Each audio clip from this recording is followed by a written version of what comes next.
Hello everyone, welcome back to our YouTube channel. আজকে আমরা class 10-এর অর্থাৎ মাধ্যমিকের যে গ্যাসের চ্যাপ্টার রয়েছে, গ্যাসের অবস্থা, যে চ্যাপ্টারটার নাম হচ্ছে গ্যাসের আচরণ। গ্যাসের আচরণ চ্যাপ্টারের যে অনুশীলনীতে যে সাঁতরা বইয়ে যে অঙ্কগুলো রয়েছে, সাঁতরা পাবলিকেশানের সেই বই থেকে আমি আজকে অঙ্কগুলো তোমাদের সলভ করে দেবো। তো এমসিকিউ কোশ্চেনগুলো প্রথমে আমরা বলে নিই। এখানে কী আছে, যে একটি বায়ু বুদবুদ হ্রদের তলদেশ থেকে ওপরে উঠে এলে এর আয়তন কী হবে। তো হ্রদের তলদেশে গভীরতা বেশি, তাহলে চাপ বেশি, তাহলে চাপ বেশি ছিল বলে সেখানে বুদবুদের যে আয়তনটা ছিল সেটা কম ছিল। এবার উপরে উঠে এলে কী হবে, চাপ কমে যাবে, তাহলে আয়তন বৃদ্ধি পায়। তাহলে বি হবে আমাদের option right answer. Option B হচ্ছে আমাদের রাইট অ্যান্সার। ঠিক আছে। কোশ্চেন নাম্বার 2, স্থির উষ্ণতায় নির্দিষ্ট ভরের গ্যাসের চাপ দ্বিগুণিত হলে এর আয়তন কী হবে। তো কোশ্চেন নাম্বার 2 এর ক্ষেত্রে তোমরা বলতে পারো যে প্রথমে কী ছিল, চাপ যদি দ্বিগুণিত হয় তাহলে আমরা জানি যে আয়তনের কি হবে। তো এখানে যদি আমরা প্রাথমিক চাপ সমান সমান P1, তাহলে অন্তিম চাপ কি হবে, বলেছে চাপ দ্বিগুণিত করা হয়েছে, তাহলে অন্তিম চাপ হয়ে যাবে 2P1, দ্বিগুণ করে দিলাম। এবার আমরা লিখব যে প্রাথমিক আয়তন আমরা ধরে নিলাম এখানে V1, আর অন্তিম আয়তন সমান সমান V2। তাহলে আমরা সূত্র অনুযায়ী জানি যে P1 V1 সমান সমান P2 V2 যদি সূত্র ফেলি, তাহলে এখানে P1 এর মান হচ্ছে P1 ইন্টু V1 এর মান হচ্ছে V1 সমান সমান P2 এর মান কত হবে, 2P1, আর V2টা V2ই থাকবে। তাহলে এটা আমরা V2 এর মানটা বের করব। তাহলে V2টাকে 2P1 V2 এটাকে পুরোটা এদিকে নিয়ে এলাম, আর এটাকে P1 আর V1টাকে এদিকে নিয়ে গেলাম। বা V2 সমান সমান আমরা লিখতে পারি যে P1 V1 বাই 2P1। তাহলে P1 কেটে গেল, 2 থাকলো। তার মানে যে অন্তিম যে আয়তনটা সেটা হয়ে যাবে প্রাথমিক যে আয়তন তার অর্ধেক। ঠিক আছে, তোমরা এখানে দেখতে পাচ্ছ যে V1টা হচ্ছে প্রাথমিক আয়তন, তাহলে V2টা কি হচ্ছে, যে প্রাথমিক আয়তনের অর্ধেক। তাহলে এখানে অপশান আমাদের হবে, যে তোমাদের অপশান দেওয়া হচ্ছে দেখো অর্ধেক, তাহলে এই বি অপশানটা কারেক্ট হবে। গ্রাম আণবিক আয়তনের এসটিপিতে আয়তন কত হয়, 22.4 লিটার।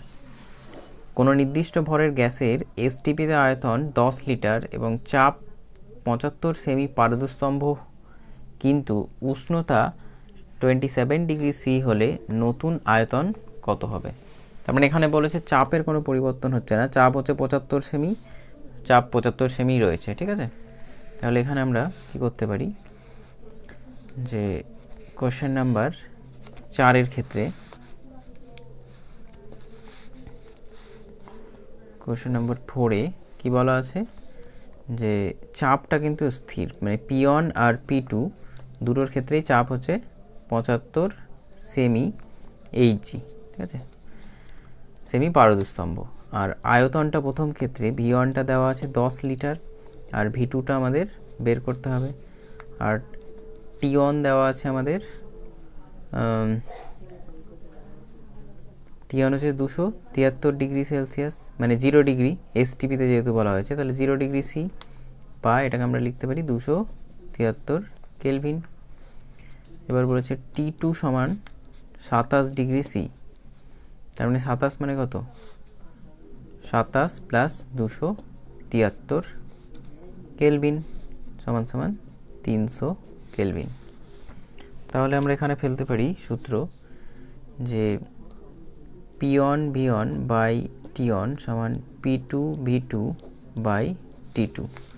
মানগুলো বসাতে পারি, কি P1 আর P2 সেম, তাহলে এখানে 75, আর V1টা হচ্ছে 10 বাই T1 হচ্ছে 273 সমান সমান P2 হচ্ছে 75 ইন্টু V2 হচ্ছে বের করতে হবে, তাহলে T2 হচ্ছে 300। তাহলে এটা কাটাকাটি হলো, 75 কাটলো, এটাকে আমরা 3 দিয়ে কাটতে পারি, এটা হচ্ছে 100 আর এটাকে 3 দিয়ে কাটলে 3, 9 আর 1, 91। তাহলে এখানে আমরা দেখতে পাচ্ছি যে V2 সমান, এবার কোনাকুনি যদি গুণ করি 91 V2 সমান সমান 1100কে 10 দিয়ে গুণ, বা V2 সমান সমান আমাদের 1000/91। এটাকে যদি আমরা ভাগ করি তাহলে পাবো 91 কে 91, 9, 0, তার মানে একটা 0 দিয়ে একটা দশমিক দিয়ে একটা, যেহেতু শূন্যটা নামানোর পর ভাগ যাচ্ছে না সেই জন্য একটা 0, তারপরে যেহেতু আবার ভাগ যাচ্ছে না তার জন্য একটা দশমিক দিয়ে একটা 0। তাহলে এটাকে আমাদের কত দিয়ে যাবে? 9 দিয়ে যাবে। 9 কে 9, 9, 9, 81, 9 কে 9, 9, 9, 81। এটা বিয়োগ করলে আমরা পাবো 1, আর হাতের 1 এখানে 2, 81। তাহলে এখানে 0, আবার ওই মানে এটাকে আমরা প্রায় 11-র কাছাকাছি, তাহলে আমাদের যে অপশানে আনসারটা রয়েছে 11 সেটা আমরা টিক করব। ঠিক আছে, তো এখানে 11.1 রয়েছে এ অপশানে, তাহলে এখানে আমাদের কারেক্ট অ্যান্সার হবে এ। কোনটি চাপের এসআই একক? তো এসআই একক বলতে নিউটন তো থাকবেই, তো চাপ সমান হচ্ছে বল বাই ক্ষেত্রফল, তার মানে এটা হচ্ছে নিউটন মিটার স্কোয়ার হবে না, বাই মানে মিটার টু দি পাওয়ার -2। ঠিক আছে, এইটা হবে আমাদের এসআই পদ্ধতিতে চাপের একক।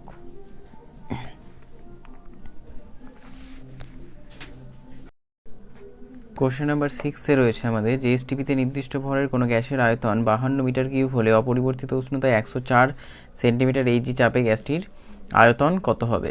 তো আমরা জানি নির্দিষ্ট ভরের গ্যাসের ক্ষেত্রে যদি উষ্ণতা অপরিবর্তিত থাকে তাহলে আয়তন আর চাপের সঙ্গে সম্পর্ক হচ্ছে ব্যস্তানুপাতিক। অর্থাৎ এখানে আমরা লিখতে পারি যে বয়েল সূত্র অনুসারে আমরা জানি, বয়েল সূত্রানুসারে কি জানি যে P1 V1 সমান সমান P2 V2। এক্ষেত্রে যেহেতু টি স্থির, উষ্ণতাটা স্থির রয়েছে আমাদের, তাহলে এখানে P1 এর মান হচ্ছে আমাদের, P1 এর মান কত রয়েছে? 104। প্রথমে এসটিপিতে বলা হয়েছে, তাহলে এসটিপিতে আমরা জানি যে সেন্টিমিটার এইচজিতে কত হয়? 76 সেন্টিমিটার এইচজি। ঠিক আছে, V1 আমাদের দেওয়া রয়েছে 52 মিটার কিউব সমান সমান P2 দেওয়া রয়েছে আমাদের 104 ইন্টু V2টা আমাদের বের করতে হবে। তাহলে এখান থেকে আমরা পাবো যে V2 সমান সমান, মানে এই পুরোটা যদি এদিকে নিয়ে আসি, V2 ইন্টু 104 সমান সমান 52 ইন্টু 76, বা V2 সমান সমান 52 ইন্টু 76/104। 104 দিয়ে কাটাকাটি করলে এটা 2 আসে, 2 দিয়ে কাটলে এটা 38 আসে। তাহলে এখানে আমাদের অ্যান্সার হচ্ছে 38 মিটার কিউব। ঠিক আছে, এটা হচ্ছে আমাদের অ্যান্সার বয়েল সূত্র অনুসারে। তো কোশ্চেন নাম্বার 6-এর অ্যান্সার হচ্ছে এটা আমাদের। কোশ্চেন নাম্বার 7-এ আমরা দেখিনি কি দেওয়া রয়েছে, যে 4 ATM চাপে ও 300 K উষ্ণতায় 8 গ্রাম H2 গ্যাসের আয়তন কত হবে? তো এখানে চাপ দেওয়া রয়েছে প্রথমে P সমান সমান 4 ATM, তারপরে আমাদের দেওয়া রয়েছে 300 K উষ্ণতা, মানে টি হচ্ছে আমাদের 300 K কেলভিনে দেওয়া রয়েছে এটা। তারপরে রয়েছে আমাদের 8 গ্রাম H2 গ্যাসের আয়তন কত হবে? তাহলে H2 গ্যাসের মোল সংখ্যা আমরা বের করি। H2 এর মোল সংখ্যা মানে N দরকার, তাহলে N বের করলে আমরা কি PV সমান nRT সূত্র ফেলতে পারবো। তাহলে N মানে হচ্ছে প্রদত্ত ভর যেটা, বাই হচ্ছে তার আণবিক ভর, মানে এখানে 4 আসছে আমাদের অ্যান্সার। N এর মান 4, অতএব PV সমান আমরা কি জানি? nRT। তাহলে এখানে আমাদের বের করতে হবে V, তাহলে V সমান হবে nRT/P। তাহলে N এর মান কত পেলাম? 4, R এর মান 0.082, আর T এর মান হচ্ছে 300 K/P, P এর মান হচ্ছে এখানে 4। তাহলে এখানে যদি আমরা একটা দশমিকটা তুলে দিই তাহলে একের পর 3টে শূন্য আছে, তাহলে এখানে 1টা 2টো 0 0 কাটলো। এটা যদি আমরা 4 কেটে দিলাম, এখানে 10 রয়েছে, তাহলে এটাকে আমাদের গুণ করতে হবে। 3 দুগুণে 6, 3 আটে 24। তাহলে এখানে যেহেতু 10 রয়েছে তাহলে কী হবে, একটার আগে দশমিক হয়ে যাবে, তাহলে এত লিটার হচ্ছে আমাদের আয়তন। ঠিক আছে, যেহেতু আর এর যে মানটা আমরা বসিয়েছি 0.82 লিটার এটিএমে আছে, সেই জন্য এখানে অ্যান্সারটা আসবে লিটারে। ঠিক আছে, নেক্সট কোশ্চেন নাম্বার 7-এর পরে আমাদের কোশ্চেন নাম্বার 8 রয়েছে। 8-এ কী দেওয়া রয়েছে? কোশ্চেন নাম্বার 8-এ প্রথমে দেওয়া রয়েছে আমাদের যে 300 কে উষ্ণতায়, তার মানে আমাদের উষ্ণতা হচ্ছে 300 কে উষ্ণতায় 760 mmHg চাপে কোনো গ্যাসের আয়তন 300 সেমি কিউব, এসটিপিতে ওই গ্যাসের আয়তন কত হবে? কোশ্চেন নাম্বার 8-এ বলা আছে, 8-এ কী বলা রয়েছে, 3টে করে বলা আছে। এটা উষ্ণতা বলা আছে, চাপ বলা আছে, কোনো গ্যাসের আয়তন বলা আছে, এবং এসটিপিতে ওই গ্যাসের আয়তন কত হবে। মানে এসটিপিতে উষ্ণতা আর চাপটা আমরা জানি, সেটা লিখে নেব। তাহলে প্রথমে টিওন সমান আমাদের দেওয়া রয়েছে, টিওন সমান কত আছে? 300 কে। তারপরে পিওন আর টিওন, তাহলে পিওন দেওয়া রয়েছে 760 mmHg, আর ভিওন আছে আমাদের 300 সেন্টিমিটার কিউব, মানে ঘন সেমি। এবার এসটিপিতে বলতে গেলে, এসটিপিতে মানে টি টু হচ্ছে এসটিপিতে, টি2 হচ্ছে আমাদের 0 ডিগ্রি সি, বা এটাকে আমরা বলি 273 কেলভিন। আর P2 সমান হচ্ছে এসটিপিতে হচ্ছে 760 mmHg, মানে চাপটা সেম আসছে।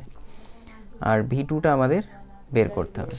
তাহলে আমরা বয়েল চার্জের সমন্বয় সূত্র থেকে কি জানি, যে P1 V1 বাই T1 সমান P2 V2 বাই T2।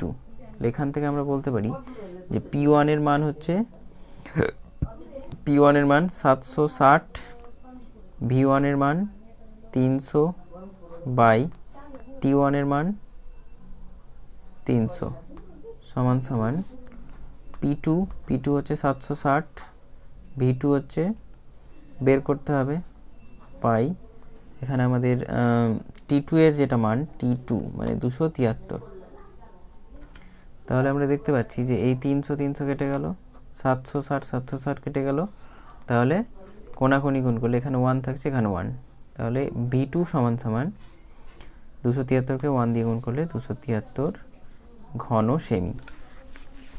ঠিক আছে, কোশ্চেন নাম্বার 9-এ দেখো তোমাদের দেওয়া রয়েছে যে 0 ডিগ্রি সি উষ্ণতায় রক্ষিত একটি নির্দিষ্ট ভরের গ্যাসের চাপ দ্বিগুণ ও আয়তন অর্ধেক করা হলো, গ্যাসটির অন্তিম উষ্ণতা কত হবে? তাহলে 0 ডিগ্রি সি হচ্ছে প্রাথমিক উষ্ণতা। তাহলে আমরা লিখে নিই এটা, যে যেটা দেওয়া রয়েছে, যে ধরি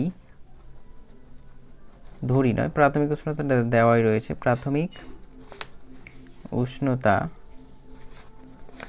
T1, এখানে T1 সমান হচ্ছে আমাদের 0 ডিগ্রি সি বা 273 কেলভিন। প্রাথমিক উষ্ণতা, নির্দিষ্ট গ্যাসের ভরের চাপ, প্রাথমিক চাপ ধরে নিলাম আমরা, প্রাথমিক চাপ হচ্ছে P1, আর প্রাথমিক চাপ দ্বিগুণ, আর বলা হয়েছে আয়তন অর্ধেক করা হয়েছে। তাহলে আয়তনটা ধরে নিতে হবে আমাদের, আয়তন হচ্ছে V1। তাহলে আমাদের অন্তিম উষ্ণতা কি হবে সেটা বের করতে হবে। তো অন্তিম উষ্ণতাটা আমরা ধরে নিলাম T2, মানে আমাদের T2 এর মানটা বের করতে হবে এখানে। আর অন্তিম চাপ বলেছে যে চাপটা দ্বিগুণ করা হয়েছে, মানে P1 ছিল সেটাকে 2P1 করা হয়েছে। ঠিক আছে, এরপরে আমাদের অন্তিম আয়তনটা কি করা হয়েছে? অর্ধেক করা হয়েছে। তাহলে আমাদের অন্তিম আয়তন হয়ে যাবে V1 বাই 2, অর্ধেক মানে 2 দিয়ে ভাগ। তাহলে আমাদের সূত্র পড়বে এখানে P1 V1 বাই T1, মানে সমন্বয় সূত্র থেকে পাই, এই সমন্বয় রূপ, চার্লস বয়েলের সমন্বয় রূপ থেকে পাই P1 V1 সমান P2 V2 বাই T2। তাহলে এখানে আমরা P1 এর মান কত পাচ্ছি? P1 বসিয়ে রাখবো, V1 এর মান P1 আর T1 এর মান 273। P2 এর মান পেয়েছি আমরা 2 পিওন ইন্টু V2 এর মান পেয়েছি V1/2, আর T2 এর মানটা আমাদের বের করতে হবে। তাহলে এখানে 2 কাটছে, এখানে পিওন আর এখানে পিওন কাটছে, এখানে V1 আর V1 কাটছে, তার মানে এখানে কিছু নয়, মানে 1 থাকলো, এখানেও 1 থাকলো, কোনাকুনি গুণ করলে আমাদের এখানেও 1 থাকলো। এখানে T2 রয়েছে, T2 ইন্টু 1 মানে T2 273 ইন্টু 1 মানে 273 কেলভিন, বা এটাকে আমরা বলতে পারি 0 ডিগ্রি সি, 0 ডিগ্রি সেলসিয়াস বা 273 কেলভিন হচ্ছে আমাদের অ্যান্সার কোশ্চেন নাম্বার 9-এর। Next question number 10। Question number 10-এ বলা হয়েছে যে স্থির চাপে কোনো নির্দিষ্ট ভরের গ্যাসকে 0 ডিগ্রি সি থেকে 546 ডিগ্রি সি উষ্ণতায় উত্তপ্ত করা হলো। গ্যাসটির অন্তিম আয়তনের সঙ্গে প্রাথমিক আয়তনের অনুপাত কত হবে? তো এক্ষেত্রে আমরা প্রাথমিক উষ্ণতা যেটা T1 ধরে নিচ্ছি, ঠিক আছে, আমরা ডাইরেক্ট লিখে নিচ্ছি T1 সমান 0 ডিগ্রি সি বা 273, মানে এটাকে বা না লিখে এটা সমান 273 কেলভিন। এবং T2 দেওয়া রয়েছে, T2 সমান 546 ডিগ্রি সি সমান 546 প্লাস 273। তাহলে এটা যোগ করলে আমরা পাবো 6 9 7 4 11 হাতে 1 7 আর 1 8 819 কেলভিন। এবার আমরা প্রাথমিক আয়তন আর অন্তিম আয়তনটা ধরে নেব V1 আর V2। V1 V2-র অনুপাতটা আমাদের বের করতে হবে, ঠিক আছে। একটু ভালো করে লক্ষ্য করো যে এখানে বলা হয়েছে যে অন্তিম আয়তনের সঙ্গে প্রাথমিক আয়তনের অনুপাত কি হবে, মানে V2 ইজ টু V1 সেটা কি হবে। তো এখানে যেহেতু কি স্থির রয়েছে, স্থির চাপে বলা হয়েছে, তাহলে চাপ স্থির থাকলে নির্দিষ্ট ভরের গ্যাসের ক্ষেত্রে কোন সূত্র প্রযোজ্য হয়? চার্লসের সূত্র। তাহলে চার্লসের সূত্র অনুযায়ী আমরা কি জানি? চার্লস সূত্র অনুযায়ী আমরা জানি যে V1/T1 সমান V2/T2, বা এখানে আমরা কি করতে পারি যে V2টাকে এদিকে নিয়ে আসতে পারি, ঠিক আছে, কোনাকুনি এক্সচেঞ্জ করা যায়। তাহলে V1-এর নিচে নিয়ে এলাম V2-কে, আর T1টা উপরে নিয়ে গেলাম, তাহলে T1/T2।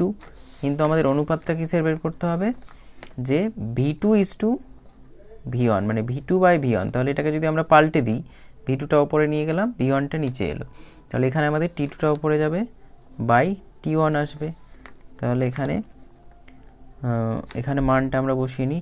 T2 এর মান পেয়েছি 819 আর T1 এর মান পেয়েছি 273। তো এটা আমরা মনে হয় 3 দিয়ে গুণ করলে কাটতে পারবো। তাহলে 3 3 9, 3 7 81 হয়। তাহলে 3:1, মানে এখানে V2 ইজ টু V1 সমান 3:1। ঠিক আছে, 10-এর অঙ্কটা আমাদের হয়ে গেছে। এরপরে আমাদের একটা অঙ্ক আর বাকি রয়েছে এই অধ্যায়ে, যেটা রয়েছে আমাদের এইখানে রয়েছে যে 800 mm চাপে কোনো গ্যাসের আয়তন 100 সিসি, উষ্ণতা স্থির থাকলে কত চাপে এর আয়তন 75 সিসি হবে। তো আমরা সহজেই দেখতে পাচ্ছি যে উষ্ণতা স্থির থাকলে কোন সূত্র প্রযোজ্য হয়? আমরা জানি যে সেখানে বয়েলের সূত্র প্রযোজ্য হয়। তাহলে উষ্ণতা স্থির রয়েছে, তাহলে কোশ্চেন নাম্বার 1-এরটা বলছি আমরা, LA, ঠিক আছে, দীর্ঘ উত্তর ভিত্তিক যে প্রশ্নাবলী, সেখানে 1-এর যে সেকেন্ড পার্টটা রয়েছে সেখানে 800 mm চাপ, তার মানে আমাদের এখানে চাপ হয়ে যাবে P1 সমান 800 mm Hg, ঠিক আছে। আর P2টা আমাদের বের করতে হবে, অন্তিম চাপটা কত বলেছে, যে উষ্ণতা স্থির থাকলে কত চাপে এর আয়তন হবে 75 সিসি। তাহলে V1 আছে 100 সিসি আর V2 হচ্ছে আমাদের 75 সিসি। তাহলে বয়েল সূত্র অনুযায়ী কি পড়বে? বয়েল সূত্রানুসারে আমাদের হয় যে P1 V1 সমান P2 V2, বা P1 এর মান হচ্ছে 800 ইন্টু V1 এর মান হচ্ছে 100, বা P2টা বের করব আর V2টা হচ্ছে 75। তাহলে এখানে P2 সমান P2 ইন্টু 75 সমান আমরা করব 100 ইন্টু 800 বা P2 সমান সমান 100 ইন্টু 800 বাই 75। এটাকে কাটাকাটি করলে আমরা 25 দিয়ে যদি কাটে 3 25 75 আর 4 25 100, মানে এখানে আমরা পাচ্ছি কি পাচ্ছি যে 4 8 32, মানে 3200 বাই 3। তো 3200 বাই 3কে যদি আমরা ভাগ করি 3 দিয়ে, 3 1 3 1, 2 নামলো, ভাগ যাচ্ছে না বলে একটা 0, তারপরে 0 নামালাম, 3 6 18, 3 3 6 18, 3 দিয়ে ভাগ যাচ্ছে 6 এর ঘর, 3 6 18, 2 আবার একটা 0 নামলো, 3 6 18 6, তারপরে এবার আর 0 নেই যেহেতু এখানে, তাহলে একবার দশমিক চলে আসবে, 6 6, এইভাবে 6 6 6 6 এইভাবে চলতে থাকবে। তাহলে এটাকে আমরা প্রায় নিয়ারলি ইকুয়াল, ঠিক আছে, এরকম চিহ্ন দেওয়া হয়। নিয়ারলি ইকুয়াল হচ্ছে আমাদের 1067.67 mm অফ Hg, ঠিক আছে, এটা হচ্ছে আমাদের P2। তাহলে এখানে তোমাদের গ্যাসের যে আচরণ সেই চ্যাপ্টার থেকে সমস্ত অঙ্কগুলো কমপ্লিট করে দেওয়া হলো। যদি তোমাদের অন্য কোনো অঙ্ক থাকে তাহলে তোমরা এই অধ্যায় সম্পর্কিত, মানে এই চ্যাপ্টার সম্পর্কিত গ্যাসের আচরণ, তাহলে তোমরা আমাকে কমেন্টের মাধ্যমে জানাতে পারো।